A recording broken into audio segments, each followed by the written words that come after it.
जा रही है सभी को राखी रावण का नमो बुद्धाय जय भीम। जय भीम का जवाब जरा जय भीम के साथ हाथ ऊपर करके दे दो। यहाँ से वहां तक घास मत काटना क्योंकि ये किसी अरे गहरे नत्थु खैरे की जय नहीं है।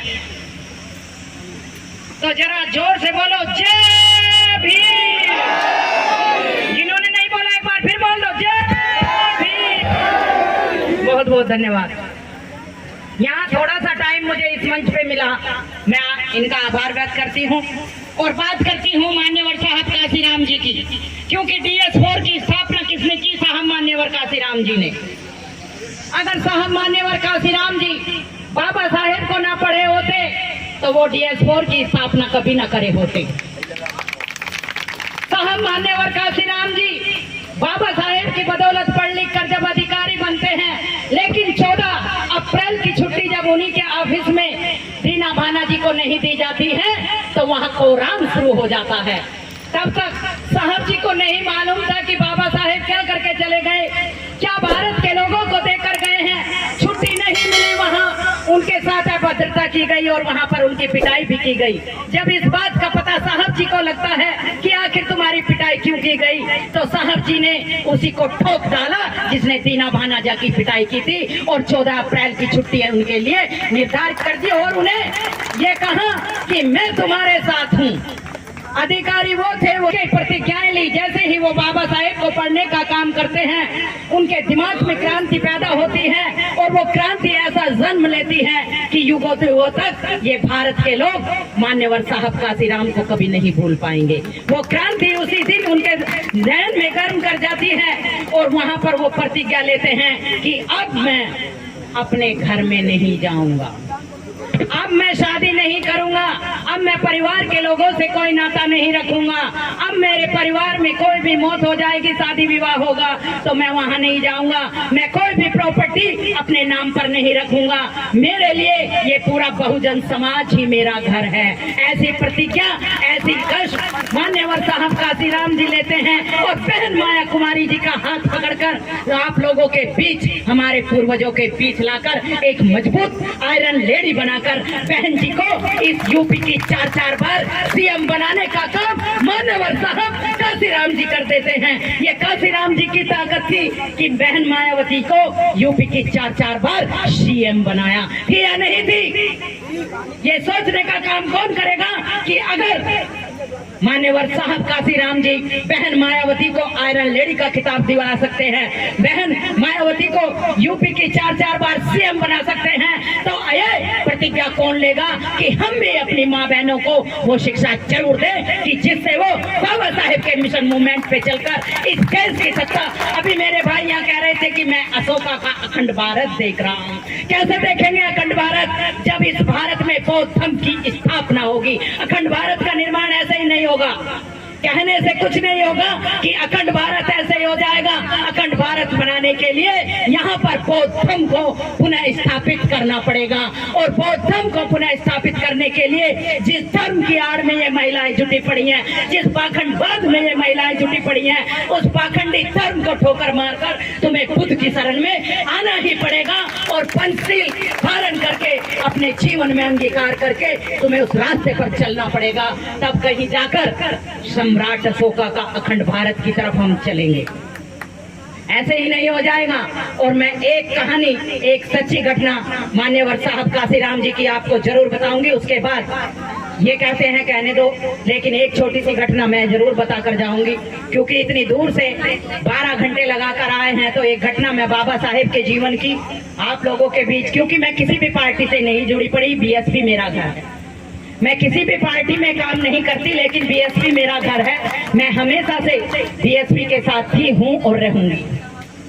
मैं छोटे सी बाबा साहेब के मिशन की छोटी सी कार्यकर्ता राखी रावण, 4000 से ज्यादा मीटिंग छोटी बड़ी मिलाकर मैंने ली है। मैं गांवों में कैडर लेने का काम भी करती हूँ, बिना माइक बिना टेंट, चाहे 10 लोग 20 लोग इकट्ठे हों, मैं वहां उन्हें समझाने का काम करती हूँ और बड़े बड़े मंच भी मैंने अटेंड किए हैं। जब साहब मान्यवर काशीराम जी की शादी होने वाली थी, लौट कर वहीं आती हूँ मान्यवर साहब जी पर, साहब जी की शादी होने वाली थी और जैसे ही वो बाबा साहेब को पढ़ते हैं तो दिमाग उनका तो दूसरी तरफ काम करने लगा था। घर में चर्चा चली कि अब काशी की शादी करानी है, टाइम नजदीक आ गया है। लेकिन काशीराम जी ने तो कुछ और ही ठान लिया था। उन्होंने पंजाब के अंदर मीटिंग की और उसमें वो घोषणा कर चुके थे। लेकिन उनके पिताजी ने ये कहकर शायद उन पर ये दबाव बनाया कि काशी या तो घर छोड़ दो या फिर तुम शादी कर लो या मेरे बेटे बनकर रहो। लेकिन काशीराम जी ने शादी न करने का पहले ही कसम खा चुके थे। और जब उनकी माता जी उस मीटिंग में पहुंचती हैं तो वो एक सहरा लेकर पहुंचती हैं। साहब काशीराम जी बोल रहे थे और दूर से जब उनकी माताजी आती हैं तो प्रोग्राम के बाद जब सभा समाप्त होती है तो वो अपने बेटे के पास जाती हैं और कहती हैं कि काशी, मैं तेरे सर पे सहरा देखना चाहती हूँ। काशी, मैं अब अपने घर में बहू लाना चाहती हूँ। काशी, ये मेरी इच्छा पूरी कर दे बेटा, अपने सर पर सहरा बांध ले। तो साहब मान्यवर काशीराम जी ने कहा कि माँ, मुझे सहरा नहीं तो क्या चाहिए? बोलो मेरे समाज के भाइयों, क्या चाहिए? अरे बोलो, आप तो साहब काशीराम जी की औलाद हो ना, बोलो क्या चाहिए? साहब काशीराम जी ने कहा कि माँ, मुझे सहरा नहीं, मुझे कफन चाहिए। माँ मेरे लिए कफन लेकर आती तो मैं उसे अपने सर पर जरूर बांधता। आपका ये बेटा शादी नहीं करेगा। और साहब काशीराम जी की माँ वापस अपने घर पे लौट जाती हैं। साहब काशीराम जी, और जहाँ तक पढ़ने मैंने पढ़ा है, वो जब उनके पिता की डेथ होती है तो वो उसमें भी शामिल होने के लिए नहीं जाते हैं। आज भी पूरा समाज, पूरा भारत, और भारत ही नहीं, भारत के बाहर भी इस बात के लोग गवाह हैं कि साहब मान्यवर काशीराम जी ने जो कहा, उस प्रॉपर्टी में तनिक भी अपना नाम कहीं पर भी उन्होंने नहीं लिखा। अपनी इस सौगंध को उन्होंने भली भांति निभाया। उन्होंने अपना संपूर्ण जीवन इस समाज को दिया। अरे भरी दोपहरी में जब वो साइकिल पे चलते होंगे तो याद करो कि कैसे पसीना उनके माथे से टपकता होगा। जो एक अधिकारी पद पर रहे, अरे पसीने भरी दोपहरी में जब वो पसीने से नंगे पैरों की चप्पल भी उनकी टूट जाती थी, उनके बदन का बनियान तक फट जाता था। नए कपड़ों की उन्होंने कभी चाहना नहीं की। कभी उन्होंने ये नहीं चाहा कि मैं कोई अच्छा कपड़ा पहनूं या मेरे पैर में कोई नई चप्पल हो। लेकिन उन्होंने खुद छेद हुए बनियान पहने। लेकिन हम सबके बदन पर महंगे से महंगा बनियान डालने के लिए इस समाज के बीच बाबा साहेब का जो संकल्प था कि मेरा समाज पढ़ लिख कर ऊंची कुर्सियों पर पहुंचे, मान्यवर साहब काशीराम जी ने बहुजन समाज पार्टी की स्थापना करके इस समाज के लोगों को कहां तक नहीं पहुंचाया। ये काम कारवा आगे ले जाने का काम कौन करेगा? बोलो कौन करेगा? देखो कितने हाथ कम रह गए, अभी तो बहुत जोर से बोल रहे थे। जय वीर। मिशन ऐसे नहीं चला करता, मिशन ऐसे नहीं चलता। मिशन के लिए बहुत बड़ा त्याग और बलिदान करना पड़ता है। मिशन के लिए अपने परिवार वालों से भी न जाने तुमको कितनी लड़ाइयां लड़नी पड़ती हैं, अपने समाज से लड़ाइयां लड़नी पड़ती हैं, दूसरे लोगों से लड़ाइयां लड़नी पड़ती हैं। और उसके लिए तन, मन और धन तीनों चीजों की आवश्यकता पड़ती है। किसी एक उससे मूवमेंट नहीं चला करता। आज ये प्रोग्राम जो 30 साल से होता आ रहा है, आप यहाँ देख रहे होंगे कि कितनी मेहनत इन लोगों ने शुरू में की होगी। बहुत चंद लोग आए होंगे, लेकिन आज 30 साल के बाद यहाँ ये पूरा टेंट भरा हुआ है। तो ये इनकी मेहनत है कि अगर ये इस काम को यहीं पर रोक देते तो शायद ये प्रोग्राम कभी नहीं होता। ये हार मान लेते। बाबा साहेब की एक छोटी सी बात कहकर मैं अपनी बात को विराम दूंगी। कभी भी आप लोग चाहो तो मेरा नंबर ले सकते हो, कभी भी बुलाना चाहो तो बुला सकते हो। बाबा साहेब ने इस भारत का संविधान बनाया और महिलाओं को इस देश का शासक बनाया। पुरुषों के साथ साथ महिलाओं को इस देश का शासक बाबा साहेब डॉक्टर BR अम्बेडकर जी ने बनाया। भारत के संविधान से पहले महिलाओं को पढ़ने का अधिकार नहीं था।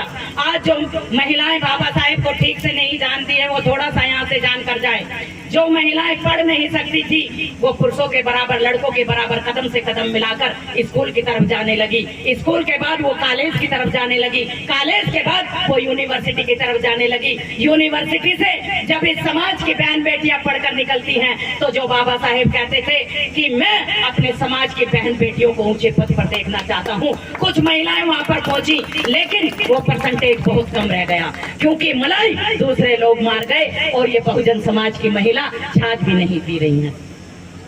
मेरे समाज की महिलाएं घूंघट में आ गई, मेरे समाज की महिलाएं पाखंडी अर्थव्यवस्था में आ गई। इन महिलाओं को जब देवदासी बनाकर मंदिर में बैठाया जाता था तो कोई तुम्हारी मदद के लिए नहीं आया। इन महिलाओं को जब पति के साथ जिंदा जलाया जाता था तो इन महिलाओं को बचाने के लिए कोई नहीं आया। इन महिलाओं का जब बाल विवाह होता था तो इनकी इज्जत को बचाने के लिए, इनकी जिंदगी को बचाने के लिए कोई नहीं आता था। जब तुम्हारे बदन पर कपड़ा नहीं होता था, तुम्हारा बदन ढकने के लिए कोई नहीं आता था। अरे जब तुम्हें नग्न अवस्था में चलने के लिए रोड पर मजबूर किया जाता था, तुम्हारी इज्जत को बचाने के लिए कोई नहीं आता था।